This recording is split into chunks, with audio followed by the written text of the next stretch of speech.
Last week I was able to visit 2 different countries whilst being a student and at the same time actually earning money. And also this is all through fashion. To keep this really short, what I basically did was I created a product here at home. It was tote bags that I sourced myself, and I found them through a supplier that sold them to me for, I bought 100 of these tote bags for 40 euros. So yeah, one cost me less than a euro, cost me 4 crowns, which is 0.4 euros approximately. And I listed them for 20 euros. So one for 20 euros. Yeah, you can see if I buy one for 0.4 euros and sell one for 20, yeah, it's a good profit. So what I basically did was I bought these tote bags. I designed them here at home. I was able to have them up in my school in an environment where customers pass daily with a high profit margin, and that allowed me to have as a passive income while I was abroad. So I did this because I really want to test this passive income stuff, because I don't really like that term, if I'm being honest with you, because passive income sounds so lazy in my opinion. I don't believe that you can just have something up and you can get money from without putting in work. But this is the closest I've come to that, and I will tell you why.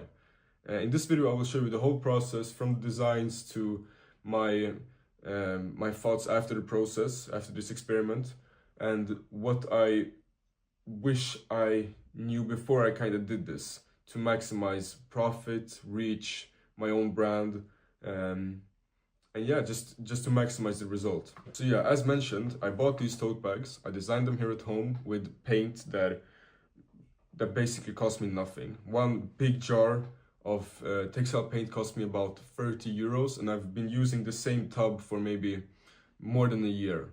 So yeah, it's only a couple of cents maybe per design, but yeah, it's still worth keeping that in mind. When I created this product, I put them out in front of customers at my school so that people can buy them without me actually being there. So I had a product that was always available for sale. And this is what I really value a lot. Like I said, passive income for me, it doesn't exist. You can't just do nothing and get money from it. Not in the early stages of anything, in my opinion. But if you have, the closest thing you can come to that is to always have a product listed somewhere so that people just can buy it somehow, somewhere. And it could be as easy as you putting up your product somewhere where the risk of it being stolen is quite low. You put up an information of your PayPal or your equivalent to money transfer in your country, you know, with digital currency, and just have it listed, and you can do whatever, you can do something else. You don't have to be there and manage all the time. You can spend your time doing something else. In my opinion, or in my experience, sorry, I went abroad whilst doing this, while having a product listed. So while I was abroad, walking around the streets of London, or I was walking around in Poland, I could get a notification. Yeah, you just sold one, and it was plus 20 euros to my account, which is super nice when you're basically not working, you're not doing anything, you're just walking around being a tourist, you know, in a different country. So that was it's a really amazing feeling. It feels so much better than being at a physical place where you have to be there for 8 hours. Your presence is what gives you the money. Example, a normal job, you know, where you work the register, you work in a store, you have to be there physically and waste your time also. Now I was able to earn money from things that, earn money from things that I actually enjoy doing, which is designing and this whole creation process. And at the same time, I could be in a totally different country. So this experience is really valuable for me, because the end goal is, of course, not only for me, I think for everyone, I think for a lot of people, you want to be able to have your freedom. It's not really about the money, like in the beginning. First, I think a lot of people want their freedom and time back. And this experiment, because it was so easy, it took me less than 2 days to make this happen. And I sold, while I was abroad, I sold 2. which covered all my expenses, which regarding the investment. So I bought 100 tote bags for a sum of 40 euros, and now I sold two, which is 20 times 2, which is 40. So I covered all my costs. So everything I sell from this point on is going straight to my pocket, like as a profit. And yeah, I have 98 tote bags left, and I can do whatever I want with them. Tomorrow I will take everything down, and I will have the tote bags. I will maybe put them up again in the future. But this was mainly an experience for me to see if it's possible to earn money with fashion when you're not even there, and it's possible. So yeah, without any more talking, I will show you the exact process from beginning to end, and I hope you find this interesting. So here are some of the designs that I made with stencil paper, and as you can see, I will be using something like this, but here I've accidentally broke this, and as you can see, my whole room is filled with them. So I'll show you exactly how I managed to make them. My first tip to the easiest way to find fonts is this website, 1001 Fonts. You can easily search. I searched for college, you can search varsity, you can search university, and the category will come up. This is a really good search engine to find inspiration. You can even download them for free. I think these ones that have the green, you see, it says this font is free for commercial use. So even if you have a legal thing and stuff like that, like a real business, you can download this and use this without any issues. So you see, you have so many different pages with. Okay, maybe this isn't. But you see, like this was one search. Word I used from my search, like the tags, I typed college here. And as you can see, these ones are very, very nice. I like these ones. I think I will use something like this, or maybe this one even better. So yeah, sometimes if you have a bigger design, you need to add one piece of paper. So here you can see I taped a smaller piece of the paper, and the paper that I will be using is called stencil paper. So just to show you, you can't really see it on the video, but it's very, very much thicker than regular paper. So what I then do, I just do like this, so I can see the fonts. I shut down all the lights, and boom, I can draw. So I get precisely. I use a ruler as well, just to make sure that everything is straight, you see. Then, because this doesn't fit in one paper, I will have to add one more layer to fit the rest of the design. So yes, this method is a little bit hood ratchet, but I don't care. Like I will show how I use every material at hand, so you don't have to waste a lot of money to actually have ready designs to print on. As you see, I marked out some of the edges just so I know where to scroll down at my design, so I can use the laptop as a light table, if you will. Now I made a rough line here where the papers connect, and then I will cut this out and tape them together, and boom, I have the right size. Like I said, very hood ratchet technique, but now you can't really see the tape, but I've taped them, so now everything should be in order. It's still, you see the gap there, I have to cover that up with tape as well, because when I print I don't want any of the color. Now, just to show you, now my proportions are correct. It's very hard to see, but instead of having one A4, now I have a much bigger size. And even though you can see the paper is a little bit uneven here, it will not matter, because I have enough space to make my design straight. You will see everything. So now you see, even though this part, the adding of the second paper, should come later, you can see I can line up my design like this, so I have every corner correctly before I start drawing. Then I usually tape this up, and then I start drawing, and then I add the second piece. But now I did like this just to show you. In order to save time and energy, don't do like this, where you fill out the whole letters. And mark as you can see, mark all the edges. then you don't have to, you know, draw directly from the computer. You can put it on a flat surface, then use a ruler to mark everything in, or just start cutting it like it is, because this is the most important, that it's that the design is as straight as it could possibly be, you know. Now this is where the cool part comes in. So as you can see, I placed the rest of my design on the computer. I accidentally zoomed in, but that's okay, because all you need to do is have these letters as your reference. You just have to match them. I think I accidentally did. Let's see, so everything is well connected. There we go. As you can see, I can now much easier find my other letters on the other piece of paper. So now that this rough design is finished, I can just, because I will be printing on these ones, on tote bags, and you can get a rough, you can also draw this out, but I know how this will look because I've done this, yeah, I've done this process a lot of times. So I know this is gonna be good. The only thing that's important is to get the design straight. That's really important. You have to measure twice before doing anything.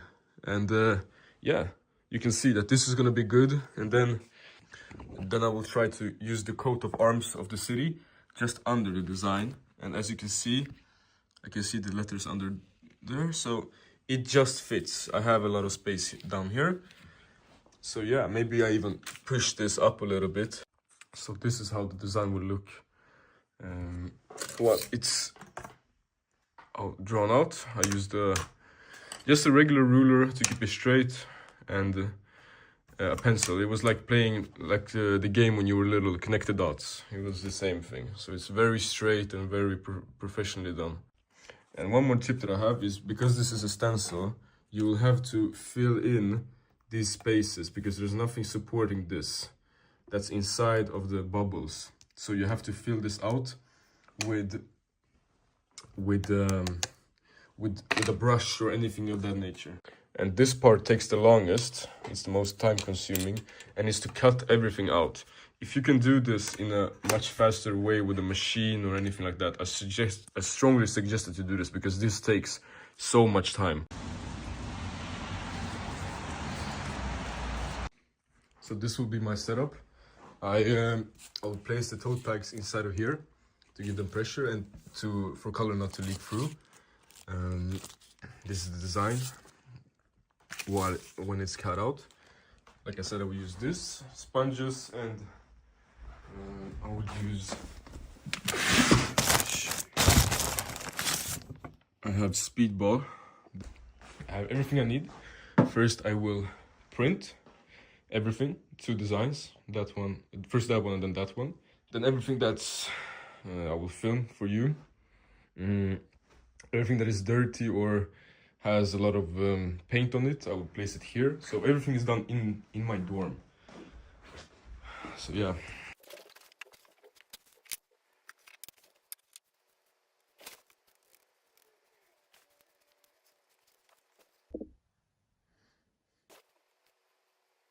So I've stumbled upon a problem. The material on the tote bags is really thin, so it bleeds out. So how I will solve this is actually by using cardboard. I have a little bit of boxes here, so I will have to put something that I can discard of after each print. It's gonna, yeah, slow down the process.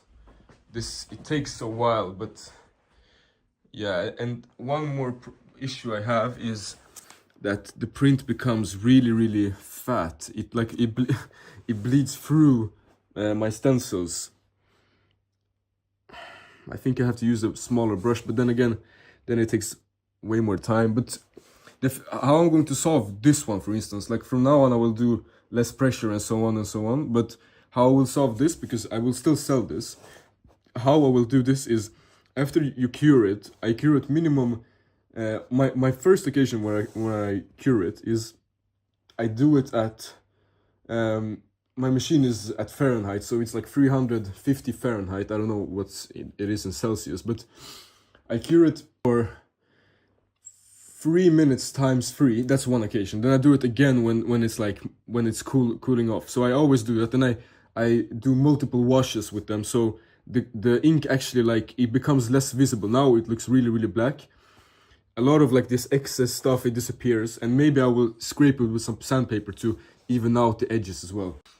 So yeah, I will solve this issue by, well, when I print, because it's important to have something underneath, I will, it's hard to show with only one hand, but imagine I place this beneath the print, and as you can see, the design is bigger than this piece of cardboard, but I can move it like this, and then I can just throw it out, or actually reuse this, but I don't know, reusing cardboard seems maybe a little bit too much, but we'll see.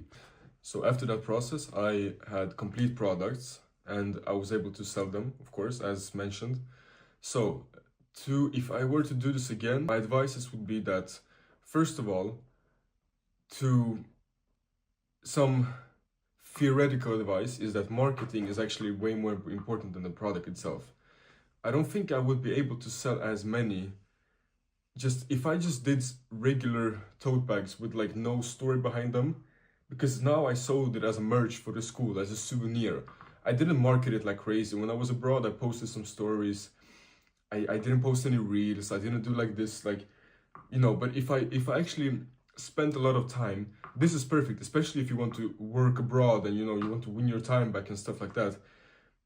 I don't want to admit this, but I think social media is so important. And I hear a lot of artists and people that are creative talk about like, oh, but I don't want to post, engage the algorithm and stuff like that. But come on, like, this is the best times to, if you want to make stuff, and you can just spam videos and you will pop off. I haven't done this myself.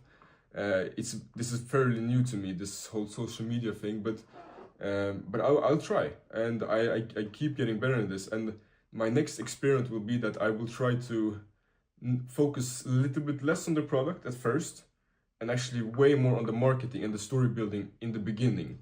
So what I could have done is, before even making the product, I could just like make them as an AI picture. I could go to make some research how to make AI templates with people that look, you know, like AI that looks very you know, like real humans. Or I could get like I can make a tote bag really cheap. I could like draw maybe some tote bag with my pen or something, and just to have a product and then actually build the story around that product, instead of actually making a lot of products first. I only did like 5 or 6 pieces, but still, if you build this world before you actually have the product, and then you have the product and then you sell it, I think it will be easier. I think people would be. So basically, just to sum this up, now I'm rambling, but what I would do better is to actually focus a little bit more on the marketing at first, even before I have the product. I would make maybe some sketches. I would make some short movie that's interesting. I would maybe do some photo shoots with real humans, or maybe a really good AI. I know a lot of people are against that, but in this case, when you're starting out, just try everything. I will never ever criticize something again. I don't want to be the type of guy that, oh, I don't want to post reels. Like, I will do whatever it takes. Really, I will try everything, because this time is so unique and so special that anyone can. This is like the first time in history ever when someone can get famous and recognized for their making or their art or their craft like this, just overnight, just by staying consistent. So I think it's a fair system. You don't have to do some weird dances to the reels. You can just post stuff. You can just, whatever you think, you can see reels or short form content as your advertisement, because like Andy Warhol said, business and making money is art itself, and successful businesses are one of the best arts there is. And I 100% agree with that. So yeah, I would focus much more on the storytelling, and then when I think I have a good engagement and good people that actually are interested and my ideas are in their head, in their subconscious, then I would place the product in front of them. I would push on like the problem, like, oh, you attend this school, why don't you have a souvenir? Like, oh, is this your last year? Buy this tote bag to have it, you know, to remember this school forever as a souvenir. And I could make maybe 10 movies about that, or 30 short form contents, you know, from that, or photo shoots, or storytelling. Like, I could do whatever. And then more practical advice is that instead of using these that are actually made for stencil printing, you see how small this sponge is. Just buy a regular sponge, like for cleaning. This is way cheaper, and you can like you could take, for instance, if you take textile paint, and you smudge it all over here, you can just print bam bam bam bam, and it's done. This is so time consuming. You have to really like this. Even if you can get a bigger sponge, that's even better. You can just make it effective. Don't rush it so it becomes, you know, an ugly design, because a lot of my some of my tote bags became a little bit smudged, and I don't like that. It looks really unprofessional. So yeah, focus on that. And even if you have a bigger sponge, this results in a much cleaner print, much cleaner print. I can show you one print that I made with a bigger sponge. You can see, as you see, this print is made with a big sponge. Do you see how clean that looks? And this is only one coat. If you do 2 coats, then it becomes like factory standard. So yeah, those were some theoretical advice and some practical advice. And yeah, it's as simple as this. I think if you just keep hammering at it, and you build up a following, you have your defined market, you could just place products on your online store, or even like a physical store, if you have someone that maybe can manage. Okay, there's a risk of people stealing, of course, but this video and this experiment was just to show that it's possible to be a broke college student and still be able to earn money when you're be able to earn money mobilely, you know, when you're abroad and stuff like that. And this is a really good skill and experience that I will forever have in my backpack, moving forward with this whole thing. Moving on, I will focus way more on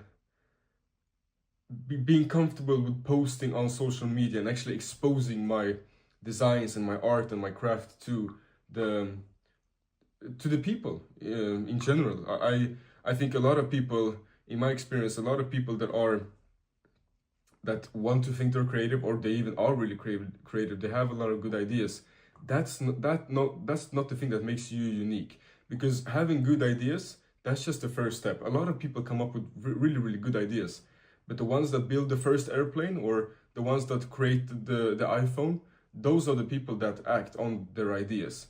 And in the coming video I will tell a story where I knew a girl that, like, when she talked about her ideas, I thought, like, Jesus, how is this not, have you not sold these ideas for like millions of euros? This is crazy. This will benefit mankind. But she was too shy to market herself, and those ideas just sit in her room. It's so depressing. So yeah, I will try to, like I said, moving forward, I will really try to get comfortable with social media and stuff like that. And yeah, I will document everything, and this, yeah, it's gonna be really exciting to see how it all turns out in the end. Yes.